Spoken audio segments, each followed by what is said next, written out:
हामी आउँदैछु तपाईको साथमा हर पल हर क्षण तपाईको साथमा प्रेम new technical YouTube channel. Hello साथीहरू, नमस्कार नमस्कार। हर पलको साथी म तपाईको आफ्नै साथी प्रेम बहादुर साउद प्रेम न्यू टेक्निकल युट्युब च्यानलमा तपाईलाई स्वागत छ। भर्खरै मे 3 मा मात्रै इडिबी रिजल्ट चाहिँ प्रकाशित भएको छ। यदि तपाईको डिबी भरेको चाहिँ कन्फर्मेसन नम्बर तपाई बिर्सिनु भएको छ या तपाईले चाहिँ अब हराउनु भयो या बिर्सिनु भयो भनेपछि अब त्यसको चाहिँ कन्फर्मेसन नम्बर चाहिँ कसरी पत्ता लगाउने भन्ने विषयमा चाहिँ मैले भिडियो बनाएको छु। छोटो अनि मिठो, स्किप नगरेर अन्तिमसम्म हेर्नु होला। यदि तपाई हाम्रो प्रेम न्यू टेक्निकल युट्युब च्यानलमा नयाँ हुनुहुन्छ भने प्रेम न्यू टेक्निकल युट्युब च्यानललाई सब्स्क्राइब गर्नु होला। अब हामी धेरै कुरा नगरेर हामी अगाडि बढ्छौँ है त। सर्वप्रथम चाहिँ हामी सबैभन्दा प्रथम चाहिँ अब यसमा तपाई मोबाइलबाट पनि बनाउन सक्नुहुन्छ। म तपाईलाई चाहिँ डेस्कटपबाट चाहिँ बनाउन देखाउँछु है त। सबैभन्दा पहिले हामीले क्रोम ब्राउजरमा चाहिँ ओपन गर्नुपर्ने हुन्छ। क्रोम ब्राउजर ओपन गरिसकेपछि तपाईले चाहिँ अनि तपाईले यहाँ लेख्नुपर्ने हुन्छ डिबी। सिधै तपाईँ डिबी लोटी 2026 सिधै सर्च गर्न सक्नुहुन्छ मजाले हैन। यसरी गरिसकेपछि अब तपाईले चाहिँ यहाँ तपाईको यो स्ट्याटस हेर्नुस् त, यता चेक स्ट्याटस भनेर देखाइएको छ। तपाईले त्यहाँ चाहिँ चेक स्ट्याटसमा चाहिँ क्लिक गर्नु होला।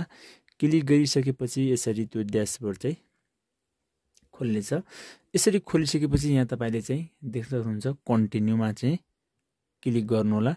कन्टिन्यूमा क्लिक गरिसकेपछि अझ फेरि अर्को ड्यासबोर्ड चाहिँ तपाईको सामान्यमा आउनेछ। अब तपाईले चाहिँ अब यहाँ देख्न सक्नुहुन्छ मजाले यहाँ तपाईको के भनेको छ भन्दाखेरि अब यहाँ भनेको छ फॉरगेट कन्फर्मेसन नम्बर। यदि तपाई चाहिँ बिर्सिनु भयो हराउनु भयो भने यहाँनिर तपाईले फॉरगेट गर्न सक्नुहुन्छ है। यहाँनिर चाहिँ फॉरगेट गर्न सक्नु, यहाँनिर तपाईले क्लिक गर्नुपर्ने हुन्छ है त। मैले त्यहाँ क्लिक गरे।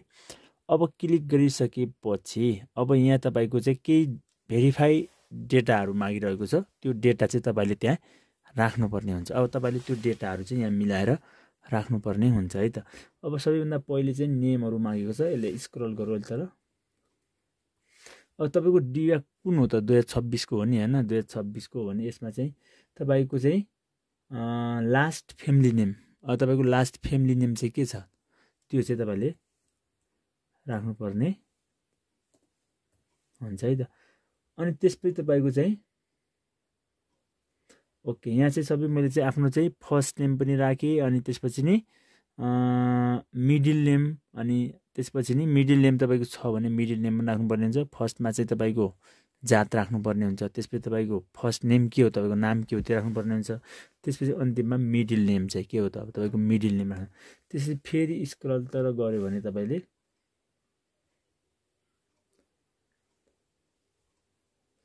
अब त्यसपछि हामीले स्क्रल गरेर अलि तल गयो भने अब तल चाहिँ तेस्रो नम्बरमा चाहिँ के मागेको छ भन्दाखेरि तपाईको डेट अफ बर्थ। अब तपाईको डेट अफ बर्थ तपाईले चाहिँ अब कुन चाहिँ छ तपाईको सिटिजनशिप त नागरिकतामा है त। अब जस्तै मन्थ हेर्ने भने तपाईको मन्थ चाहिँ कुन हो त है त।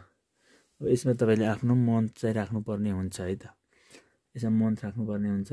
यसमा तपाईले दोस्रोमा डे राख्नुपर्ने हुन्छ। यसमा तपाईको है अब तपाईको इङ्ग्लिस डेट चाहिँ राख्नुपर्ने हुन्छ है त। अब तपाईले आफ्नो इङ्ग्लिस डेट चाहिँ राख्नुपर्ने हुन्छ है त।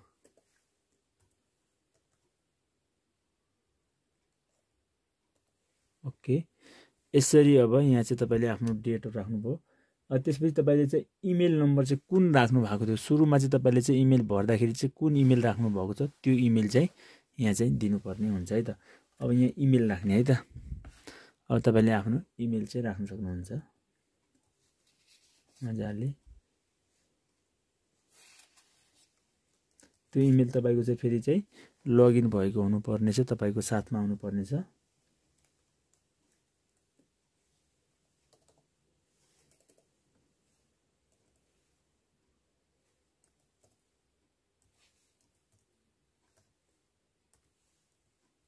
ओके,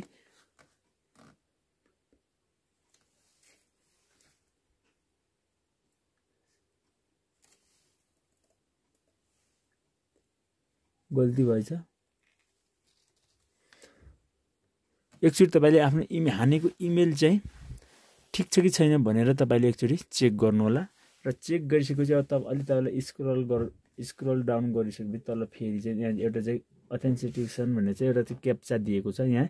यदि यो क्याप्चा बुझेन भने यहाँनिर चाहिँ सर्च बारमा तपाईँले चेप्न सक्नुहुन्छ। यो चाहिँ मैले बुझिरहेको छु, त्यसैले चाहिँ मैले चाहिँ बुझिएको कुराहरू चाहिँ यहाँ तपाईँको राख्छु है त। म यो ठुलो जे रहेको छ है, जे हामीले सबै कुराहरू ल्याइसकेका छौँ। अब हामीको चाहिँ रिजल्ट चेक गर्ने बेला भइसकेको छ। अब हामी यसमा सबमिट गर्नेछौँ। अब रिजल्ट चाहिँ के छ त है, हेर्नु तपाईँ पनि हेर्नुहोस् है मेरो रिजल्ट चाहिँ।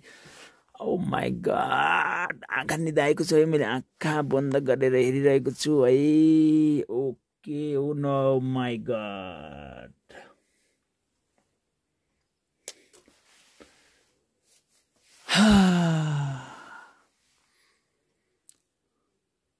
ल हेर्नुहोस् त के भनिदिएछ अरे त माथि।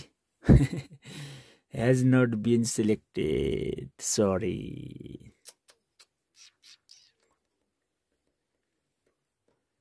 अब के गर्नु त भाइ, हेज नट बिन सिलेक्टेड। ल हेर्नुहोस् त, अब भएन त बबाल यसरी।